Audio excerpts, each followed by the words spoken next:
안녕하세요. 저는 서울에 살고 있는 30대 중반 여자입니다. 와, 정말 차오르는 화가 아직도 가라앉질 않아서 큰일이네요.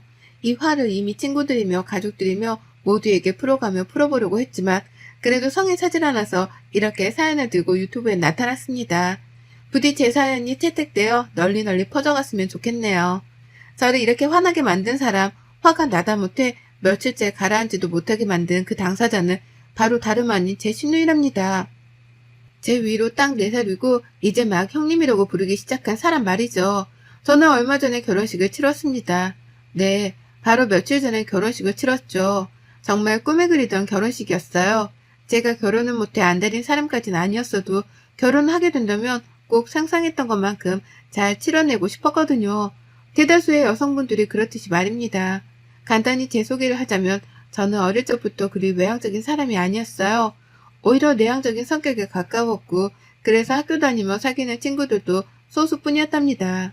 반에서 단짝 친구를 사귀어 오래도록 친하게 지내가는 편이었어요.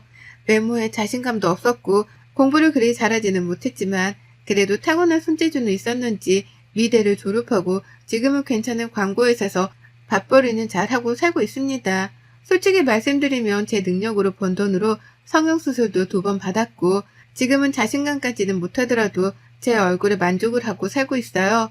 지금의 제 남편도 성형수술을 하고 난 후에 소개를 받아 만나게 되었고 결혼을 하기 전에는 당당히 성형수술에 대해서 고백을 했습니다. 사실 남편이 먼저 수술했냐고 알아차리듯 물어봐서 얼떨결에 고백을 했는데요. 남편이 상관없다고 하더라고요. 그러니 어쩌겠어요. 저도 그러려니 하며 만나다 보니 서로 결혼까지 약속을 하는 깊은 사이가 되었죠.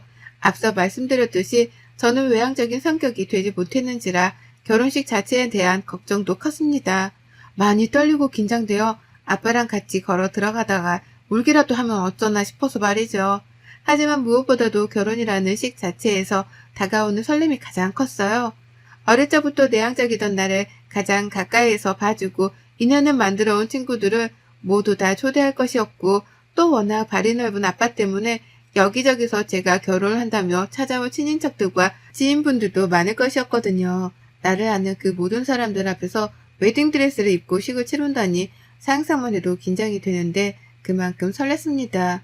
내가 평생 살면서 이런 관심과 주목을 언제 또 받아보겠나 싶었으니까요. 그래서 정말 열심히 준비를 했어요. 제가 키가 좀 큰 편이어서 살이 조금만 쪄도 떡대가 확 커지는 체형이었거든요.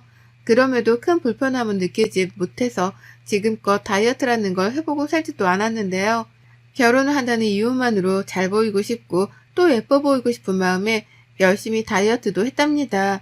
그래서 살을 무려 1, 2kg도 아닌 12kg를 뺐어요. 떡볶이라고 하면 환장하는 저인데 떡볶이는커녕 떡조차 입 근처에 대지도 않으면서 지옥 같은 4달을 보냈답니다.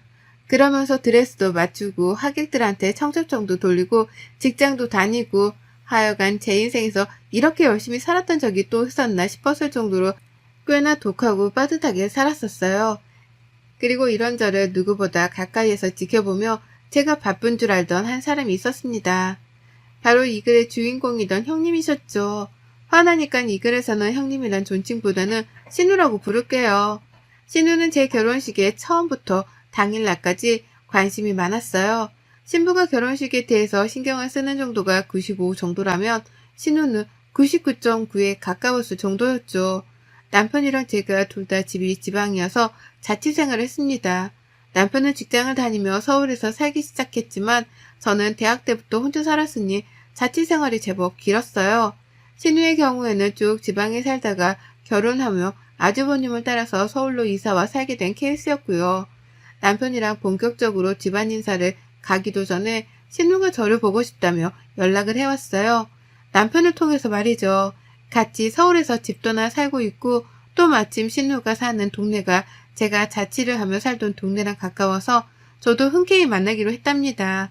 그렇게 문제의 신우하고 첫 만남이 성사되었죠. 본인의 집으로 초대를 했는데요.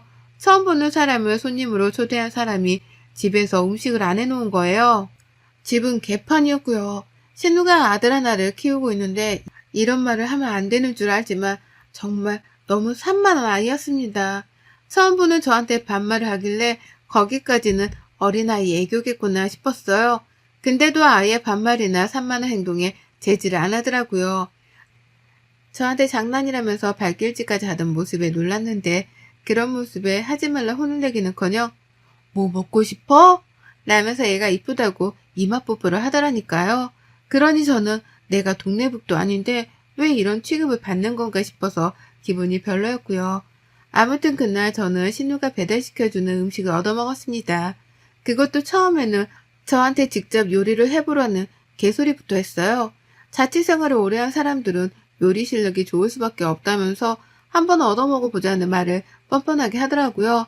하지만 저는 요리의 요자도 모르는 사람이었습니다. 그러니 망설일 수밖에 없었고 중간에서 구세주처럼 나타난 남편이 배달 음식을 시켜먹자고 한 바람에 겨우 밖에서 요리를 시켜먹을 수 있었어요. 남편 핸드폰으로 배달 음식을 시켰기 때문에 당연히 돈은 남편이 냈고 그날 집으로 초대한 신우는 저희한테 애들까지 봐달라고 하면서 지 혼자 드러누워 아 좋다. 나는 감탄사를 남발했답니다.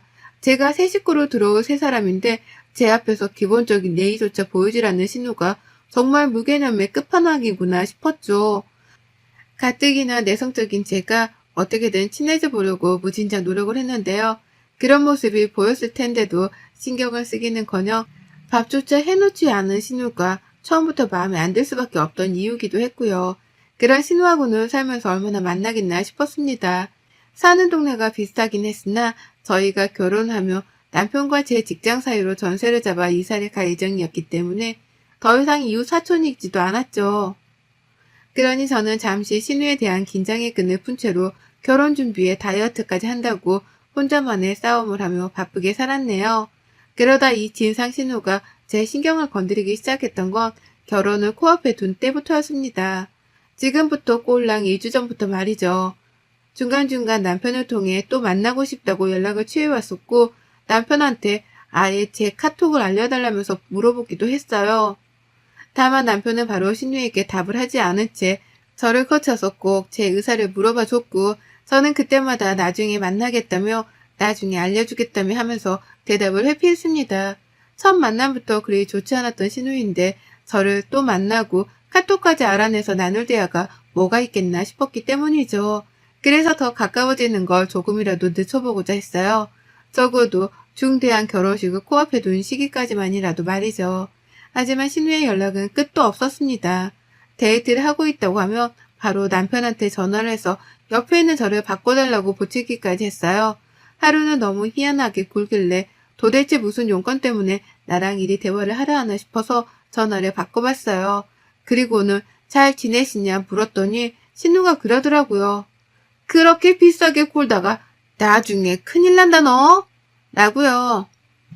이 쌀벌하디 쌀벌한 말을 웃음기 하나 없이 뱉어내는데 등골이 오싹하더라고요. 내가 도대체 뭐해서 비싸게 굴었다는 건가 싶기도 하고 언제 봤다고 이런 말을 충고하듯 뱉어내는 건가 싶어서 또 기분이 별로였네요. 제가 내향적이긴 해도 이렇게 참고 또 참다가 욱하는 순간에는 뒤도 생각 안 하고 폭발하듯 뱉어내는 사람인데요. 이러다가는 신우랑 제대로 한판 뜰 수도 있겠구나 싶어서 솔직히 저 스스로에 대한 걱정으로 긴장이 된 것도 있었답니다. 그렇게 별별 생각을 다 해가며 준비하고 있던 결혼식이었고 그 결혼식을 2주 앞뒀던 날 신우한테서 바로 연락이 왔어요. 시어머니가 결혼식 대여버스 일정으로 상의를 한다며 저랑 바로 연락을 주고받고 꾸준히 연락을 해왔는데요. 그걸 신우가 알고는 시어머니께 제 번호를 받아간 겁니다. 그렇게 연락이 온 신우가 저한테 바로 물어본 건 다름 아닌 결혼식 날 타고 갈 웨딩카였어요. 저랑 남편이 헤어 메이크업을 다 받고 결혼식장으로 타고 갈 바로 그 웨딩카 말입니다. 결혼식이 끝나고 나서 그 차를 타고 인근에 있는 호텔로 가 하룻밤을 묵고 다음날 신혼여행을 떠날 계획이었죠. 신혼여행을 먼저로 못 가고 저렴하게 나온 일본의 비행기 티켓을 예약했습니다. 신우는 웨딩카가 어떻게 생긴 거냐고 묻더라고요. 질문 자체가 처음부터 너무 황당했죠. 웨딩카가 생긴 겉모습을 묻는 건지 아니면 웨딩카를 굳이 대여해서 식장으로 들어간다는 날을 비꼬고도 물어보는 건지 헷갈리더라고요. 신우 성격이라면 충분히 그럴 수도 있겠다 싶었습니다. 그래서 대답을 머뭇거리다 웨딩카가 궁금하세요? 라고 되물었어요. 그러자 신우가 그러더라고요. 나는 결혼할 적에 웨딩카를 타보지 못해서 요즘 사람들 결혼하는 모습이 낯설어서 그래. 우리 애도 궁금해하고. 라고요. 그 말을 듣자마자 머리가 띵했습니다. 저랑 무슨 10살 차이가 나는 것도 아니고 꼴랑 4살 차이밖에 나질 않으면서 요즘 사람이라며 저를 칭하는 게 황당했죠. 본인 결혼식 때도 충분히 웨딩카는 옵션으로 선택을 할 수 있었지만 자기가 안 해놓고 신기해하는 것도 웃겼고요. 물론 신기해할 수는 있지만 그걸 굳이 결혼을 앞둔 사람한테 전화를 해서 묻는 의도가 희한했습니다. 내 친구도 아니면서 굳이 전화를요? 앞뒤가 안 맞아도 한참 안 맞았죠. 그 바람에 저는 그 뒤에 따라온 말을 제대로 집중하지 못했어요. 우리 애도 궁금해하고. 나는 신우의 말을 미처 집중하지 못했던 겁니다. 황당한 신우 말을 곱씹다 답도 얻지 못한 채 전화는 종료되었어요. 신우애가 옆에서 보채는데 신우가 저한테 말을 하다 말고 얘랑 얘기를 하며 그냥 툭 끊었거든요. 나중에 통화를 하자던지 지금 바빠서 전화를 끊어야 할 것 같다고 말이라도 해주고 통화 종료 버튼을 누르는 게 A잖아요. 그런데 신우는 그런 것도 없이 전화를 툭 끊었습니다. 처음엔 애가 전화를 끊어버린 줄 알고 신우 전화를 기다렸는데요. 아무리 기다려도 다시 통화가 걸려오지 않는 핸드폰을 보며 뒤늦게 알아챘죠. 신우가 날 또 우습게 여기고 행동을 했다는 걸 말입니다. 부글거리는 속마음은 끊임없이 차오르는데 정말 화를 낼 방도가 없어서 속이 터지겠더라고요. 가뜩이나 결혼 준비로 다이어트를 하는 중인지라 먹지도 못하고 있어서 그런지 저희 예민함은 배가 되었습니다. 살이 빠져서 기쁘기는 하지만 이렇게 저를 툭툭 치는 듯 건드리는 신호 때문에 잠깐씩 이성이 흔들리려 했달까요? 다이어트를 혹독하게 하는 분들이라면 잘 아시겠죠. 그 예민한 와중에 터져나오는 짜증이 얼마나 신경질적인지를 말입니다. 그리고 그로부터 또 얼마 지나지 않았던 결혼식 바로 며칠 전 신우가 카톡 하나를 보냈어요. 자기한테 사진을 보냈는데 아이가 자동차를 타고 있는 거예요. 아이들이 타는 조그마한 자동차 말입니다. 거기서 숙모 나도 웨딩카 타고 싶어요 라고 하면서 카톡을 보낸 거예요. 자기가 적었으면서 얘가 적은 것 마냥 말이에요. 소름이 끼쳐서 흠칫했습니다. 이런 사진을 왜 보내는가 싶어서 그제서야 신우가 일전에 했던 말이 떠올랐죠. 아이가 웨딩카를 궁금해한다는 말을 말이죠. 하지만 신우가 원하는 대답은 하지 않았습니다. 그냥 귀엽네요 라고 하면서 말로 답장을 해줬고 그 후 결혼식 당일까지는 일부러 신우 카톡을 읽지 않았어요. 결혼집으로 바쁜 와중이라 못 읽었다고 하면 그만이었으니까요. 그런데 그렇게 그리던 저의 그 결혼식이 신우이로 인해서 산산조각처럼 부서지고 망가지고 말았습니다. 제 인생의 역대급 아수라였던 하루였고 예상치 못한 일들로 인해 하루 종일 있었던 결혼식 자체가 망가지게 된 끔찍한 날이었네요. 결혼식 당일 메이크업을 받으려고 아침 일찍 일어났습니다. 붓기 때문에 걱정이 되긴 했으나 전날 먹은 게 없어서 그런지 얼굴이 그다지 붓진 않았고요. 중학교 친구 3명이 메이크업 받는 곳까지 따라와 준 덕분에 왁자지껄 웃어가면서 즐겁게 하루를 시작했습니다. 왠지 오늘 하루 모든 게 잘 풀릴 것만 같은 좋은 예감도 들더라고요. 그리고 나서 드레스까지 다 입고 사진을 찍느라 또 바빴습니다. 준비 과정 자체도 영상이랑 사진으로 남긴다며 사진 작가님이 제 옆을 졸졸 따라다니셨거든요. 남는 게 사진이랑 동영상이라는 생각에 저랑 친구들 그리고 남편도 열심히 촬영에 응했죠. 식장으로 가는 길도 같이 웨딩카 타고 가서 내리는 모습까지 찍을 예정이었고요. 근데 환청이 들리더군요. 뒤에서 누가 막 삼촌 라면서 부르는데 그 어린 목소리가 너무 익숙한 거예요. 친구들의 시선이 저한테 향해 있다가 일제히 뒤로 쏠렸고 그 바람에 저도 친구들을 따라서 뒤로 돌아봤습니다. 그리곤 하늘이 무너지는 줄 알았네요. 이 기분 좋아야 하고 설레기만 해야 할 타이밍에 신우랑 신우 아들이 샵에 와 있는 겁니다.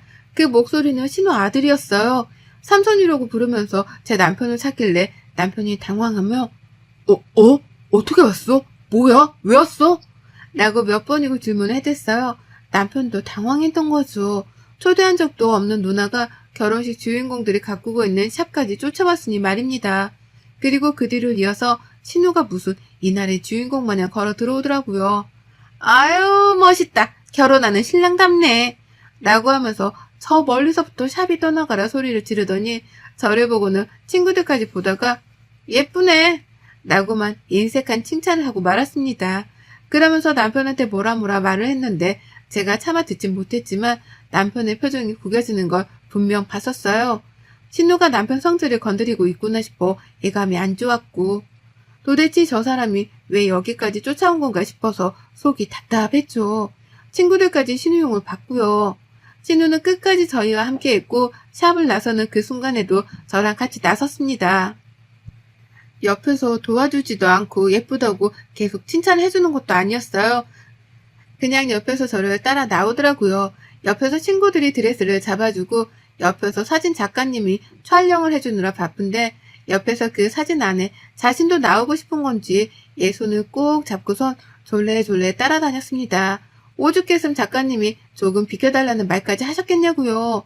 그 정도로 분위기상 어울리지도 않고 왜 있는지도 모르겠는 사람이었습니다. 근데 뭔 일이 터진 줄 아세요? 웨딩카에 타는 순간 제가 타는 뒷좌석 차문 반대편에서도 차문이 열리더라고요. 순간 제 뒤에서 제 드레스를 잡아주고 있던 신랑이 건너편으로 날아간 줄 알았습니다. 뭐지? 하고는 앞을 쳐다봤는데 애가 타더라고요. 제가 아직 자리도 잡지 않은 차 안에 신우애가 먼저 올라탄 겁니다. 그걸 타고서 같이 식장까지 가겠다고 말이에요. 차를 타려다가 말고 뒤돌아 남편을 쳐다보니 남편은 제가 말을 하지 않아도 눈치를 챈 건지 덩달아 당황해하면서 신우애를 불렀습니다. 안 돼. 여기는 삼촌이랑 술 못하는 차니까 엄마 라고까지 말을 했어요. 그리고는 그 뒷말을 더 잊지 못했답니다. 신우한테 가라고 애를 불러다 가르치고 있는데 아이의 뒤를 이어서 신우가 차에 올라탔거든요. 네, 신우는 제 결혼식장으로 가는 제 웨딩카에 지 자식을 불러다가 함께 타고 가겠다고 같이 올라탔답니다. 남편이 뭐 하자는 거냐면서 신경질을 내기 시작했는데도 신우는 아랑곳하지 않았어요. 우리 애가 이거 타고 싶다고 얼마나 노래를 불렀는데 아유 이제 그때를 안 들어도 될 생각을 하니 살 것 같네. 자 마음껏 구경해 라고 하면서 천장이 좀 높았던 차 안에서 얘를 급기야 시트 위에 신발을 신긴 채로 세우더라고요. 당연히 애는 허리를 펴지 못한 채 숙여야 했지만 그게 또 신난다면서 시트 위에서 신발을 신고 막 방방 뛰었습니다. 결국 저는 웨딩드레스가 더럽혀질 걱정까지 하며 진짜로 차에 올라타지를 못했고요. 뒤에서 보다 못한 샵 직원분이 물티슈를 가지고 나와 신우한테 말을 했죠. 신랑 신부 앉아야 하는데 이러면 라고 소심하게 말이에요. 그러니 신우는 에휴 얘가 차에 좀 타는 거 가지고 누가 뭐라 해요? 라면서 오히려 그걸 이해 못해주는 나머지 사람들을 희한하다는 듯 되물었고요.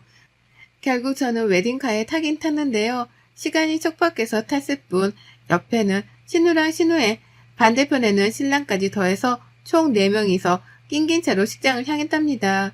차 안에서 시끌벅적하게 떠들어대는 신우애랑 같이 사진도 찍혔고 남편의 닭달 덕분에 신우가 신우의 신발을 벗기긴 했는데요. 아유 진짜 그냥 이 상황 자체가 너무 열받고 빡쳐 미치겠더라고요. 이게 진짜 나를 얼마나 호구로 보면 지 애를 데리고 식장 가는 웨딩카 안에 허락도 없이 태울 생각을 하나 싶어 말입니다. 결국 저는 차 안에서 남편이랑 말 한마디를 안 했고 사진 작가님이 웃어달라 하는데도 그냥 대답을 안 했어요. 그러니 작가님까지 제 눈치를 보다 결국 촬영을 포기하셨고 결혼식은 시작도 전에 개판이 되어갔답니다. 웨딩카에서 내리면서도 최대한 표정 관리를 하려 했는데 얘가 갑자기 제 드레스 위를 건너서는 내 쪽 차문을 열며 나서더라고요. 그걸 신우가 잡겠다면서 저를 짓누르며 자기 애를 잡았는데 그 과정에서 드레스도 짓눌려지고 저도 표정을 찡그리느라 난리 법석이었어요. 신우는 끝까지 미안하단 말을 안 하고는 어머 쟤 너무 신나서 저러는 거 좀 봐 라고 하며 그저 흐뭇해만 하더라고요. 지 자식한테 소원 성취를 해줬다는 생각에 자만심이라도 빠진 건지 좋아 죽을 맛인 표정만 지어댔습니다. 저요 식장 도착해서 웨딩카에서 제대로 내리는 사진조차 건지지 못했어요. 결혼 내내 표정이 어두웠고 눈앞에서 알짱거리는 신우만 보면 쌍욕이 나오려는 걸 겨우 참았습니다. 그렇게 억지로 결혼식을 마무리하고 결국 아쉽다며 작가님이 결혼식이 끝난 후에 또다시 웨딩카를 세워서는 거기서 촬영을 해주셨어요. 부모님도 제 기분이 안 좋아 보인다며 걱정을 했고 친구들은 이미 제 속사정을 다 아는지라 저랑 같이 신우를 노려보길 바빴죠. 남편은 주인과도 다름이 없었고요. 결국 모두가 행복하지 못한 결혼식이었습니다. 저마다 고민이나 분노를 가진 채로 결혼식을 지켜봐야 했고, 저는 결국 모든 게 끝난 후 신우를 불러냈습니다. 남편이 뜯어 말리려는 걸 제가 말려가며 저 멀리 애를 데리고 집에 가려 하는 신우를 야, 너! 나는 반말로 불러냈던 거죠. 난리도 아니었어요. 시부모님이 놀래 자빠지려 하고 저희 부모님은 제가 무슨 일에 저리 화를 내나 싶으셨는지 저를 따라오는데 저는 아무 생각도 못한 채 신우를 불러내자마자 소리쳤습니다. 너 때문에 망친 결혼 어떻게 책임질 거야? 네가 다 물어댈 거야? 네가 촬영 다시 시킬 거야? 너 때문에 표정 관리 안 되고 기분 잡쳐서 하루 종일 결혼식이고 뭐고 개판이 되었잖아. 너 뭐야? 자식 키울 거면 똑바로 키워. 밖에서 남한테 피해줄 생각하지 말고 너 딴 게 부모라고? 라고 말이에요. 앞에 시어머니도 계셨고 저희 부모님도 있었습니다. 제가 소리쳐 신우를 부르는 바람에 남편도 바로 저를 따라와 있었고 친구들은 이미 제 속마음을 일전에 들어서 마음의 준비를 한 채 제 옆에 모였었죠. 다 같이 신우를 째려보면서 말이죠. 신우는 제 입에서 속사포로 터져나온 유혹을 들으며 마찬가지로 놀랐고 자기가 뭘 잘못해서 이러냐면서 오히려 당황해하기까지 하며 난감해했어요. 평생 제 입에서 자신을 향한 욕이 안 튀어나올 줄 알았던지 저의 다혈질적인 성격에 놀래기도 해보였고요. 친구들이랑 같이 서서 신우를 놀려보니 신우는 자기가 불리하다 싶었는지 시어머니를 괜히 쳐다보며 도움을 요청하려 하더라고요. 엄마, 얘 봐. 얘 나한테 말하는 뻔세 좀 봐. 라고요. 하지만 저는 그 자리에서 쐐기를 박았습니다. 너는 내가 결혼하는 그 첫날에 망친 장본이냐? 내가 평생 용서해줄 것 같아? 오늘 나한테 한 이 짓거리 때문에 내가 평생 너를 신우 대접이나 해주나 봐라. 애초에 대접해줄 마음도 없었지만 넌 내가 인간 상종도 안 하고 살 줄 알아. 그거 알았으면 이제 내 눈앞에 띄지도 마. 재수 없으니까. 라고 하면서 그 공간이 메아리가 칠 정도로 괴성을 질러가며 신우의 귀에다가 질러댔습니다. 남편은 저를 말리며 안았고 옆에서 친구들은 한마디씩 거들며 저를 위로했어요. 그제서야 신우가 저한테 무슨 잘못을 했다는 걸 눈치챈 저희 부모님과 제 친정 식구들의 표정은 쌀벌하게 굳어졌고 결국 시아버지가 보다 나서서는 신우한테 사과를 하라고 시키시더라고요. 정확히 무슨 잘못을 했는지도 모르시면서 분위기상 신우가 잘못했다는 것 정도는 눈치를 채고서 사과를 하도록 종용하신 겁니다. 결국 모든 사람들의 관심과 노려봄에 못 이겼는지 신우는 자기가 무슨 잘못을 해서 이렇게까지 소리를 치냐며 억울해만 하다가 눈물을 글썽거리기 시작했어요. 그 모습에 저는 놓치지 않고 또다시 욕을 뱉어가며 내 결혼식을 망친 장본인이라 도장을 콱콱 눌러 찍어줬고요. 그리고 그 끝에 신우는 결국 눈물을 훔치면서 먼저 도망치듯 가버렸답니다. 그 뒤를 시어머니가 미안하다 대신 사과를 해가면서 뒤쫓아갔고 남은 시아버지는 저희 부모님께 가서는 뭔 일인지는 모르지만 저희 애가 큰 실수를 한 것 같네요. 죄송합니다. 라고 연신 사과를 하셨어요. 그렇게 신우의 무개념스러운 부모짓 덕분에 죄 없는 시부모님까지 나서서 사과를 해야만 하는 초유의 사건이 터졌었답니다. 일생일대의 중요한 결혼식이었고 그 어느 때보다도 행복해야 할 결혼식이었는데 그렇게 분노와 소리침으로 마무리가 되었어요. 저는 속마음을 질러 속이야 시원했지만 두고두고 아쉬운 마음에 지금도 화가 나 죽겠습니다. 되돌릴 수 없는 결혼식이라는 걸 너무나 잘 알기 때문에 그런 거겠죠. 하루빨리 결혼식 날 있었던 일들을 잊어야 할 텐데 여전히 남편만 보면 그 얼굴을 빼다 닮은 신우가 생각나 열불이 나네요. 이게 언제쯤 사라질런지 저는 오늘도 사연을 써서 곱씹어가며 분노를 삼키고 있답니다. 신우 너 진짜 길 가다가 마주쳐도 아는 척 할 생각도 하지 마. 여러분의 생각은 댓글로 남겨주세요. 오늘도 시청해 주셔서 정말 감사합니다.